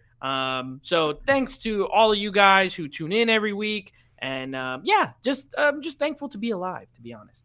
All right, hey, Elliot. Man, I don't know how to follow that up, man. He said it all. He said it so beautifully. No, man, it's a lot of what Nate said: family, friends, good health.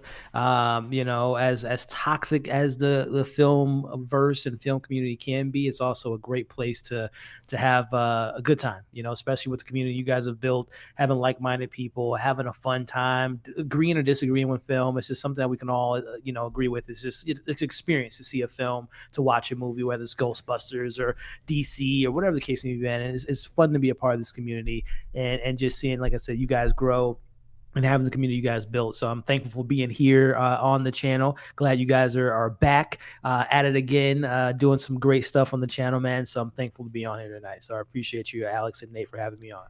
Yeah, no problem. Yes, absolutely. I'm thankful for you being here on the show tonight. Yes. And not declining the invite. No, but look, I'm thankful for my daughter. Thankful for my wife and my kids. thankful for everybody. Yeah, it's weird. We're at a times now that it's you're more closed in, so a lot of people are beginning to hate each other. Divorces sky high, and which is weird, right? But no, it's I'm very grateful for my family and my friends, whether it's Nate and you, Elliot, and then of course the Levels of Geeks community. I mean, honestly, look, 4 months ago, I'll be honest, I was not even thinking of coming back, and you can ask Nate. We were doing the podcast, and I enjoyed the podcast, but then doing work with Jimmy, I was like, you know what? I think we need to get back into the live streaming, and maybe the 4-month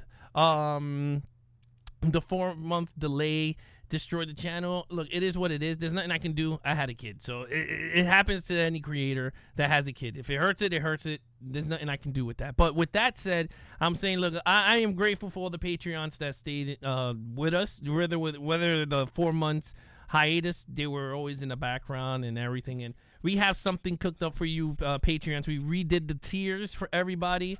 So with that said, we did all the tiers. Me and Nate is gonna do a video separate. We're breaking everything down, so it's not gonna be a live or whatever. We'll do a separate video for you guys.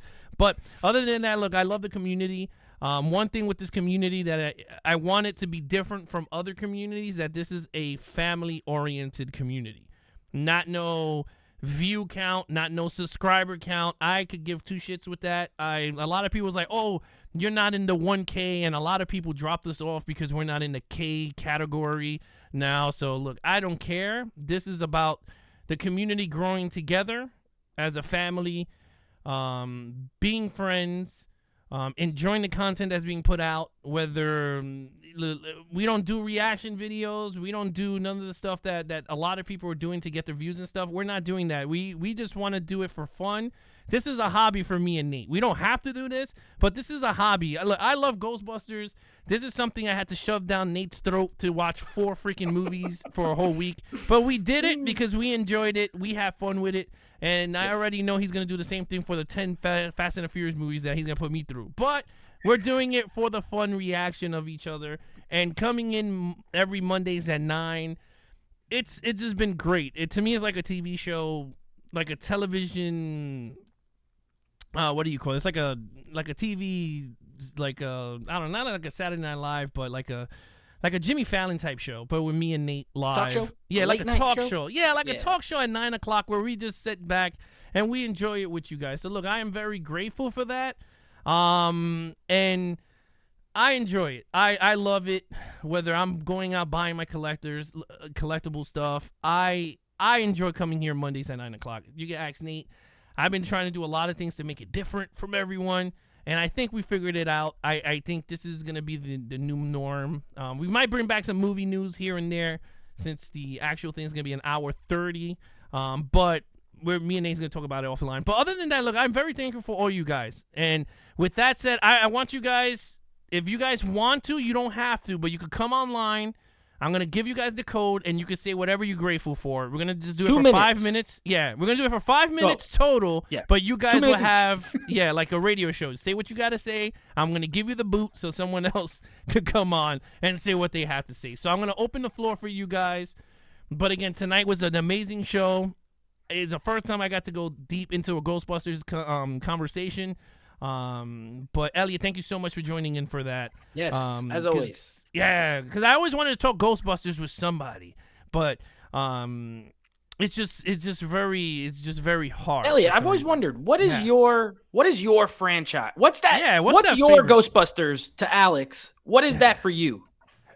So my favorite movie of all time is Jurassic Park, and I wish I could say Jurassic Park franchise is up there for me. That's my number one all-time movie, Jurassic Park. Same here, man. But the franchise, unfortunately, has had a lot of lows. I just tolerate it at this point. Yeah. So as far as like franchise, man, probably Lord of the Rings, to be honest with you. Okay. Very nice. I'm a Lord of the Rings guy. And it's that time of the year when I'm gonna start rewatching from 1 to 3. I don't count the Hobbits, so even though they're part of the franchise. Yeah, Jurassic Park is my number one favorite film. I like some of the sequels, not all of them. Sure. Yeah. But probably my property. Like I'm a diehard Ninja Turtles fan as well, and I forgive it. Not that Alex forgives everything Ghostbusters, but he's a little more lenient towards things. That's me with Ninja Turtles. I'm like, I don't care if I love it so much that where other people give it a 2, 8 out of 10 for me, at least. So, yeah, not Ghostbusters though. All right, here's so a here we go. Ghostbuster coming So in. we have Ralph from Horror and Coffee is going to join in and say what he is grateful for. Thank you so much, Ralph, for joining in on this show. At the theater. Look at him on the big screen. Yeah. Hey, how you doing there, Blofeld? Grateful for his Munchkin Godzilla. I'm grateful for Godzilla. Right. Nice. I'm grateful. I'm grateful for Alex's tears in Ghostbusters Afterlife. That picture. Of him, Jesus. Right? I am grateful and thankful for you guys being back, doing what you do. Okay? It's a lot of fun. And you're right, Alex. This shouldn't be about freaking how many views and how many Blu-rays I'm gonna buy at Walmart or whatever the hell. You know, I'm not screw all that. Do what you do, and do it uniquely because you are the unique one. So be unique. Be you, Nate. Be you. Right? Absolutely. So you do that, and don't eat too much turkey on Thursday. I don't want you guys throwing up. Oh, I will. The other thing is, no, it's true. It can happen. You know, people overdo it. I want to also be great. What? Why are you laughing? I'm grateful. I'm grateful for the blessings of both good and bad experiences that help shape our characters, man. And I know I'm getting all philosophical and shit. It's because you know, there's a lot of things going on for me personally that that give me a sense of gratitude of where I'm at right now in my life, right? So it's good that this is happening. Oh, look what I found. Guess what's coming back? Elf on the Shelf. Mm. So get ready, you know, for all you people. All right. Elf on the Shelf. I'm grateful for Elf on the Shelf. Mm. So I want to just say, yeah, that's it, really. You know, I'm grateful to Alex. You know, I know you have a lot to be thankful for as well, but for me personally, I'm thankful for my kids. I'm thankful for my whole family in general. I'm thankful for, you know, my channel, Horror and Coffee. You know, 10 years we've been doing this on and off, and it's been fun, and it continues to be fun. I just shot my review for Ghostbusters Afterlife, which I'm gonna post in a couple of days, because that movie was good. It was good, Alex. Dios mío. You know, it really brought back a lot for me, and as I'm sure it did for you. Yeah. Okay, is my time up? Your time is up. But again, well said, Ralph. I'm thankful for you directing every movie that you've directed in Halloween 2. Great job. I was only like 14 or 13 at the time. You were a wonder kid. You were a wonder kid. You were ahead of the game. You had talent, immense talent. All right, Ralph. Thank you so much for calling in. Thank you so much, much, guys. Ralph. Good things. All right. Ralph. Here we go. We have who we got now? We got Jelly J. My main man. This is my main man right here. Wait, did he just bounce out? Get him up on the big screen. Oh, there he go. Nah, he's still down there. Oh, there he go. There we go. How you well doing, dressed. Amen. Thank you for coming dressed for Thanksgiving, sir. You look like a private eye, bro. I thought I dressed up for the holidays, you know, just to... There you go. Jay Kent. Very nice. How you doing, buddy?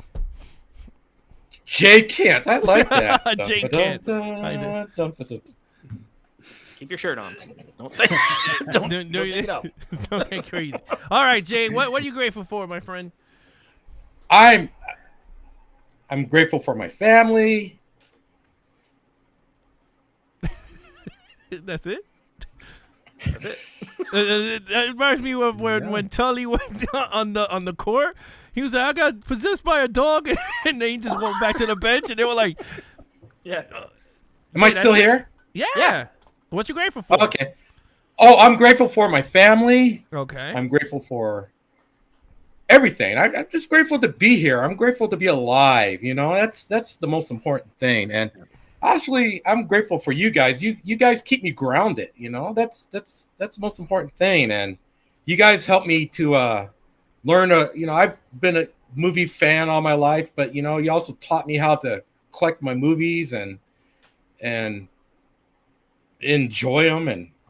And Elliot, it's good to see you too. I haven't seen you around. I wish I should be watching your movies more, but your content more. But I've been busy with my life. But you know how it is.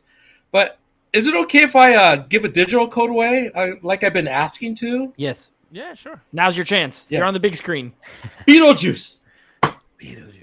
Got Okay. a Beetlejuice 4K. All right, if you want 4K. Beetlejuice 4K, Jay's giving out his Beetlejuice. First one in the 4K. chat. Just say I want it. Yeah. And guess Just what? say I want You get it. it. Just You say get I it. want it.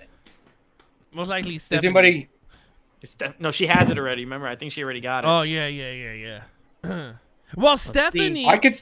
from I Buy the Popcorn, she got me the Ecto One AMC popcorn container. Oh, So you got to be grateful for Stephanie. I am or grateful thankful for Stephanie for getting me that limited edition Ecto One popcorn container that's going for like $200 on eBay.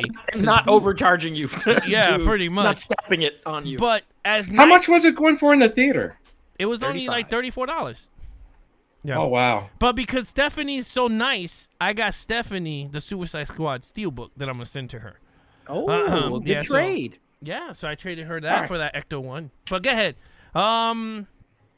Yeah, So I got it right here. I think everybody got Beetlejuice. Yeah, everybody might have that Wants code. it, huh? All right. Well then, You should redeem it yourself. I'll keep it. But anyway, I'm grateful to all the people in the chat that comes and visits Alex's show every Monday night, because it's good to be back here with friends and family. You guys are family. You are. Let's just put it that way. And Absolutely, Jay. You know what? If I'm ever in Idaho, I'm calling you right away. If you're ever in Orlando, you call me. I'll take you to the good food places. We'll go eat. Idaho. We go. Yeah. We'll go eat. If any of y'all ever come to Orlando, That- you let me know. everybody in chat, the correct state I'm in is Iowa. Maybe. Iowa grows corn. Idaho is the state that grows potatoes. I eat corn, not potatoes, all right? Well, Makes a lot of sense that you eat a lot of corn. Because you're corny. You guys. I'm just kidding, God. Jay. I love you, Jay. This time's coming up now. I'm All right, just Jay. joking. Thank you so much. God bless y'all. Thank you so much, Jay. It's good to see y'all. All right. Anyone else? Robert, Jay's partner in crime. I feel like Robert and Jay are like some kind of. They need like a buddy cop movie Yeah, Murdoch about and them. Riggs. Yeah. I just feel like they would be a great team in a movie. Jay and Robert. It would be hilarious.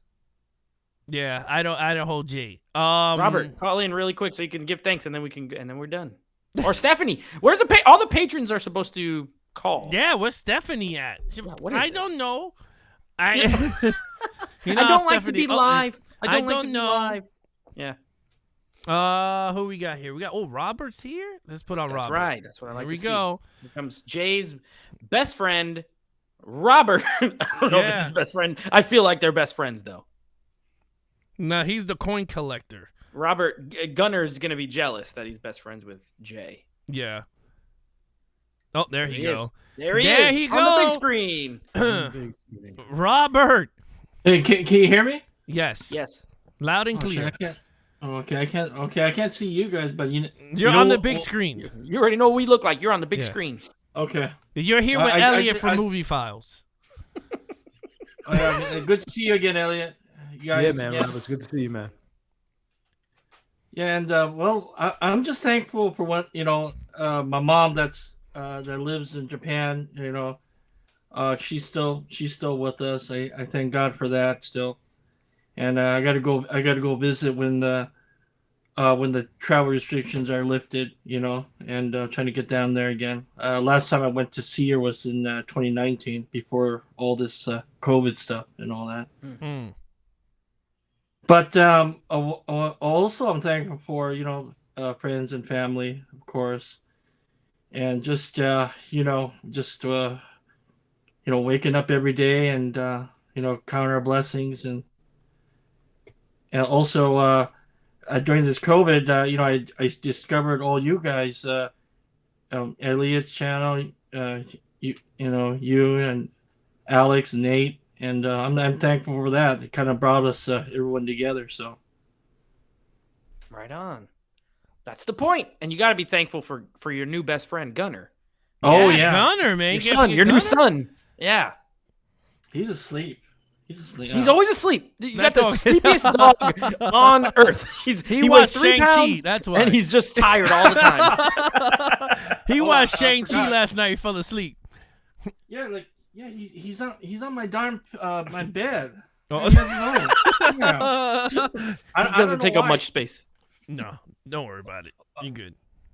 Also, I'm thankful for this movie right here too. The perfect weapon. Starring Jeff Speakman, the Look, perfect weapon. It's Jeff Speaks on YouTube somewhere. But we have to review that movie. You know what? We will. Perfect. You know, when we have the new Patreon, we're going to go over all the Patreon tiers in the Okay. future. And when Robert gets his chance to pick the movie and do the review with us, if you don't pick that, you have failed us, because that's the perfect opportunity. I want you to review it with us, because if I have to do it, That's going to be a you have podcast to do it. episode. The perfect Yeah. weapon. The perfect With the- weapon, with and the there will be a picture of Patreons. Robert, on Jeff Speakman's body, with his head, Photoshop his head onto his body. Yeah. But again, Robert, thank you so much, buddy. We are thankful for you, my friend. Yes, you always you lighten are up also the man. you always lighten up the what do you call it, the Patreon chats. Yeah, you, for Jay, sure. Stephanie, everybody. You guys are We'd you like guys to are thank You great. guys are always such a Good to see- great sports, because Yeah. I like to crack jokes on you guys, and you never get Oh. mad at me. So Yeah. I'm Oh, thankful no. for that, Never, because I feel no. like you can kill me. So no. I'm All scared right. of you every day. Robert, Oh, thank you and, so much. What's up? And What happy you guys say? Thanksgiving to you guys, everyone. And All right. just eat a lot of turkey and pumpkin pie. All right, so. Don't worry, you're gonna see those You photos as well. behind the scenes. And thank you for putting me in the intro. That's pretty cool. Oh yeah, you're in the intro. Oh, yeah, you're a star now. That's right. yeah, you the star. But again, thank you so much, Robert. Thank All you. right, Robert. Now we got Stephanie. This is gonna take be the care, last Robert. one. Here she is. Yeah, Take we're care. gonna have Here we go. Stephanie. All right, here we go. Put her on the big screen. We just put on Stephanie. All right, Stephanie. She's in a dark room. I know. Very, very dark room. She's like, how does this thing work? How does this thing work? Stephanie, come on. Where are you? Where are you? This is the moment. Literally everyone's been waiting for this time. Yeah, to see Stephanie. She might be in the Trinity corset. She might not. Jay missed it. Jay missed it. Or Robert. No, Robert missed it. No, he Robert. wasn't Yeah, there. Jay saw it, yeah. yeah. Jay was there with his little glasses. It fogged up. Tribro said, "Congrats on your new son, Robert." Gunner, for all you don't know, who Robert's new son is a Chihuahua. Yeah. He's tiny and he sleeps a lot. Apparently, he's always sleepy. So we don't know why. Yeah. All right. Look, Stephanie cannot log in. So all right, Technical that's difficulties. yeah. She has technical difficulties. It's okay, Alex, Stephanie. tell everyone what she's thankful for her. Yes, I don't know what she's thankful for. Tell her. Just make some stuff up. That's You do the good impression. You do the good impression of her. All right, so Stephanie be like, I'm thankful for my nails. Thankful for my sister. For Thankful Jessie. my channel, for Jessie. Am I missing? I'm not like that.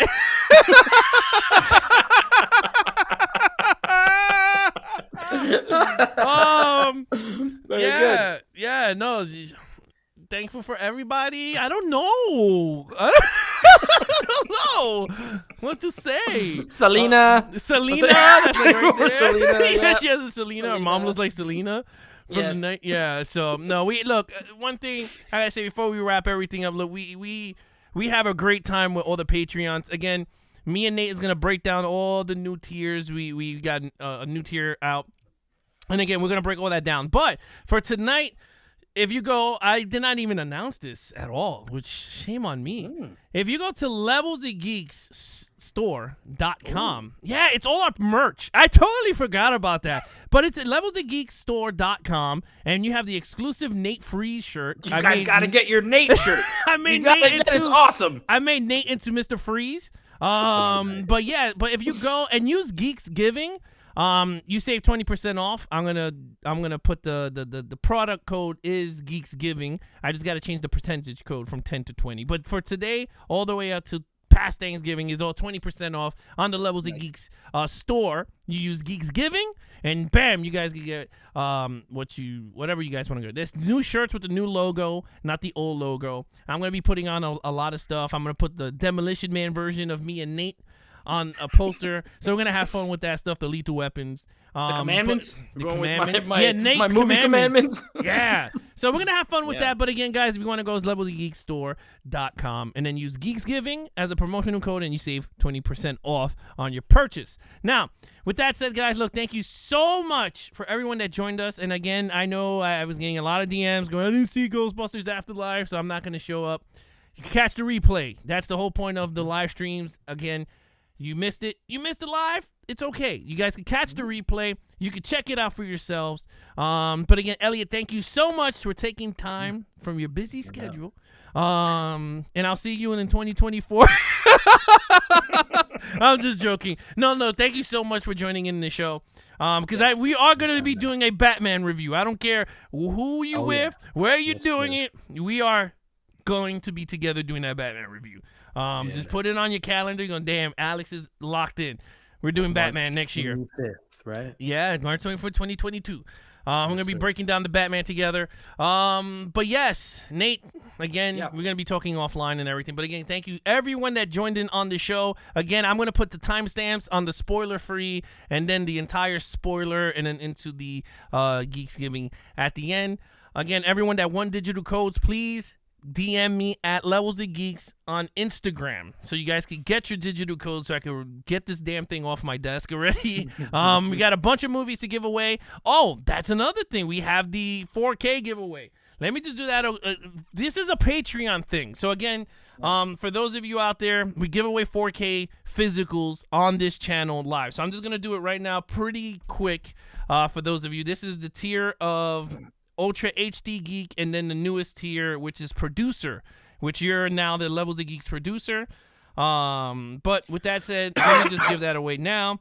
Becklish, Jay Manley, Charles Woods, Robert Makes the Cut, Jonathan McCoy, and Pablo DeFrossi are all entered on this. So again, the winner is Becklish. Becklish. Wow! Wait till I tell her she won something. Yes, Becklish has won the Iran Steelbook.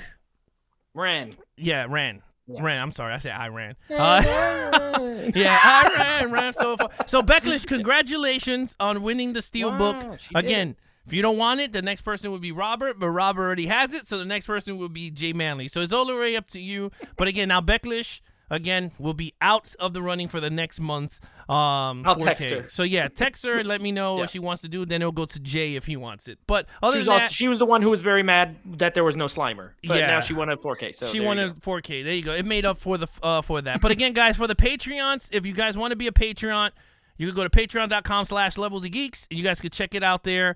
We have behind the scenes podcasts and 4K giveaways, digital code giveaways, all that stuff for you guys. Next month, I think the Patreons are the ones that are going to choose their giveaway. So I think it's going to be Roger Rabbit because a lot of people want the Roger Rabbit Steelbook. So I get my hands on it. So some lucky person is going to win that live next month. But other than that, guys, look, thank you so much. Elliot, again, you want to tell people where they could find you on the youtube.coms. Yeah, man. Again, Alex and Nate and everyone in your community, thank you for having me on tonight. Super dope conversation with Ghostbusters and everything in between. So yeah, thank you again for having me on. But yeah, guys, you can find me here on the YouTubes talking, all the new movies, all the latest shows, and kind of having, like Alex said up top, some live discussions surrounding some of those movies and shows. And this Wednesday, for my Marvel fans, Alex being the #1 Marvel fan out there, we'll be talking Hawkeye. So that'll be the next series we'll kind of dive into. And of course, The Matrix coming out next month, and all the big stuff that we got, Spider-Man and all that fun stuff. So yeah, check me out. So there you have it, guys. Again, Elliot was late to the show. When I asked him, I did all the promotionals and everything already. I'm gonna put all his information onto the description, so don't worry about that. I'll put his links to all his stuff. But yes, that was a late addition to the show. I wanted to surprise everyone. But other than that, we are back next week Monday at 9 p.m. Eastern with another live show. We're going to have some fun next week. So, yeah, we're going to have some movie news. Like I said, we're going to add that back onto the list. And, of course, our discussions. Next week, I think we should add that discussion piece me and you were talking about. Next piece is the Instagram ruining movies for everybody with all these behind-the-scenes photos and trying to leak and find out what's the point to me. But we're going to talk about that all next week. I want to hear from you guys. Do you think Instagrammers are destroying movies for you guys? Please let me know.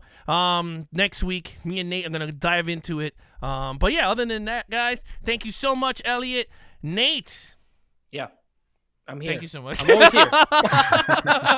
All right, guys. Have a happy Thanksgiving to everybody out there. If you're catching the replay, if you're new to the channel, subscribe to the channel. Hit the like buttons if you enjoyed this episode. Hit those notification bells so every time we go live. And again, happy Thanksgiving to all. Elliot, happy Thanksgiving to you. Yes. Nate, I'll talk to you on the chat, but happy Thanksgiving to you. Becklish, if I ever see you again, happy Thanksgiving to you. Other than that, guys, thank you so much. Be awesome to each other and geek out. Hey, before you go, please consider subscribing to the channel, hitting them like buttons if you enjoyed this live stream, and of course, hit those notification bells so every time we go video reviews drop, you guys will be notified. Till then, other and geek out.